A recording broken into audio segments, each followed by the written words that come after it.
So these fish were caught up at Redfish Lake Trap, and then there's a trap also at the Sawtooth Fish Hatchery, and then they were transferred down to the Eagle Fish Hatchery. Once they enter the hatchery, they then take scales so they can determine the age of the fish. They take lengths and weights, which also help determine the age of the fish as well as the health of the fish.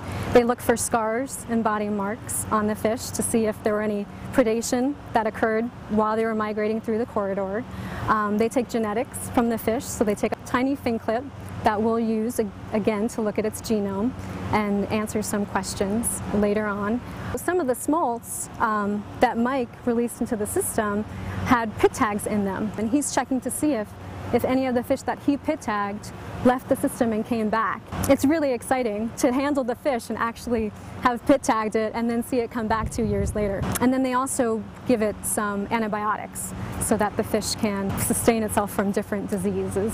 Oh, and they put pit tags in the fish, right. So the pit tags are unique identifiers which allow us to distinguish one fish from another, so that when we go to release the fish, we can use the pit tag to tell us which one to grab. So they'll stay here until they're ready to spawn. And then once they get ready to spawn, some will stay in the hatchery and will become part of the captive brood stock, and then other ones will be released into the lake. And then those will be able to spawn on their own.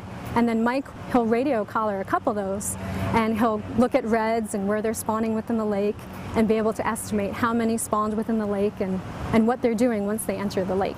I am totally excited. I mean, this is just amazing because we started with the program in 2006. For us, this is just the big year, and it's so exciting to finally see big things happen with the program.